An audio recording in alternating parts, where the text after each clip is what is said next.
Salam Ibu Bapak Saudara-saudari. Saya berharap dan berdoa kiranya Ibu Bapak Saudara-saudari dalam keadaan baik-baik dan sehat-sehat saja. Dengan penuh syukur kepada Tuhan, kita berjumpa kembali dengan saya MPS melalui pesan suara via YouTube hari ini yang ke-56. Renungan kita hari ini dari Pengkhotbah 11 ayat yang ke-6 yang berkata demikian.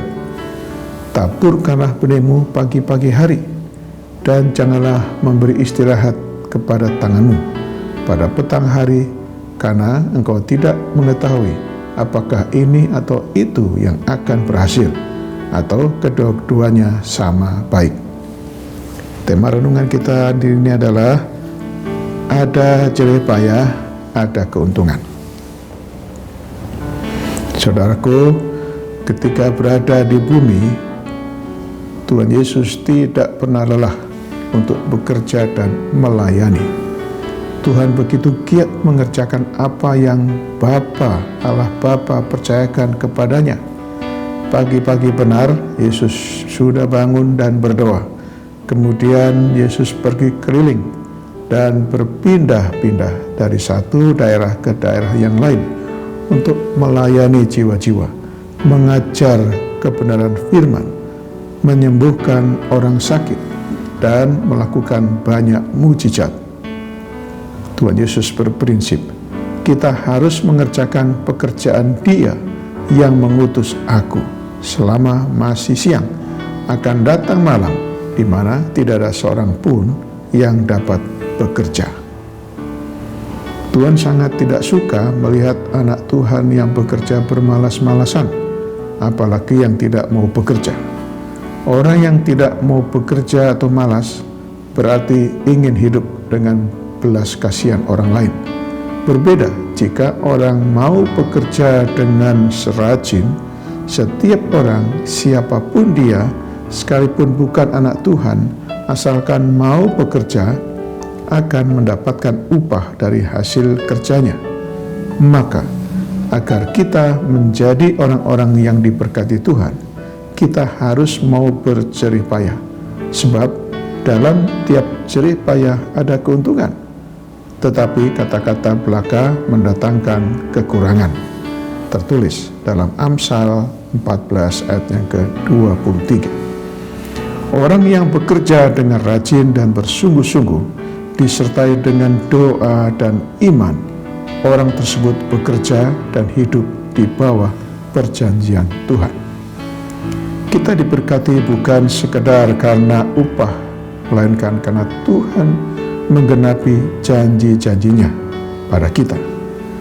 Dalam kitab Ulangan 28 ayat yang ke-8 berkata demikian, Tuhan akan memerintahkan berkat ke atasmu di dalam lumbungmu dan di dalam segala usahamu. Ia akan memberkati engkau di negeri yang diberikan kepadamu oleh Tuhan Allahmu.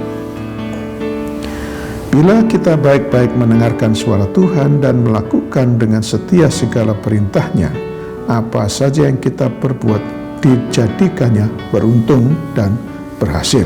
Karena itu, segala sesuatu yang dijumpai tanganmu untuk dikerjakan, kerjakanlah itu sekuat tenaga.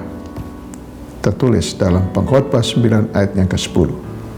Namun, mari perhatikan, jangan sampai kita memberhalakan pekerjaan itu sendiri dengan alasan sibuk. Kita mengesampingkan perkara-perkara rohani dan melupakan Tuhan. Ini yang berbahaya. Siapa yang mau bekerja keras dan taat kepada Tuhan, hidupnya pasti diberkati. Demikianlah renungan kita hari ini.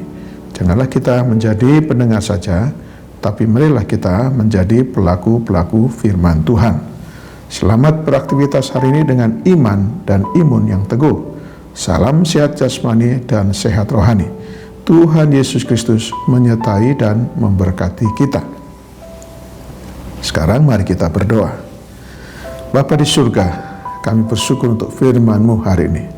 Terima kasih atas pencerahan-Mu bagi kami, dan untuk memahami dan mengerti kehendak-Mu ya Tuhan, agar kami tidak menyia-nyiakan dan membuang-buang waktu, tapi dapat mengatur dan memanfaatkan waktu dengan baik dan benar, tidak bermalas-malasan, tapi mau bekerja dengan sungguh-sungguh, baik dan jujur. Karena itu ya Tuhan, tuntun dan bimbinglah kami selalu. Kami berdoa bagi yang sedang sakit, kiranya Tuhan berkenan menjamah dan menyembuhkannya. Kami berdoa bagi yang sedang bergumul dengan berbagai masalah kehidupan ini, kiranya Tuhan tolong dan memberikan jalan keluar. Berkatilah seluruh aktivitas kami hari ini ya Tuhan. Dalam nama Tuhan Yesus Kristus yang telah mengajarkan kami berdoa. Bapa kami yang di surga, dikuduskanlah namamu, datanglah kerajaanmu, jadilah kehendak-Mu di bumi seperti di surga. Berikanlah kami pada hari ini makanan kami yang secukupnya, dan ampunilah kami akan kesalahan kami, seperti kami juga mengampuni orang yang bersalah kepada kami. Dan janganlah membawa kami ke dalam pencobaan, tetapi lepaskanlah kami daripada yang jahat, karena Engkaulah yang mempunyai kerajaan dan kuasa dan kemuliaan sampai selama-lamanya. Amin. Sekarang terimalah berkat dari Tuhan. Tuhan memberkati engkau dan melindungi engkau. Tuhan menyinari engkau dengan wajah-Nya dan memberi engkau kasih karunia. Tuhan menghadapkan wajah-Nya kepadamu dan memberi engkau damai sejahtera. Berkat anugerah dari Bapa Surgawi, cinta kasih karunia Tuhan Yesus Kristus, dalam persekutuan dan penghiburan dari Roh Kudus, menyertai kita semua dari saat ini sampai selama-lamanya. Amin. Sampai jumpa.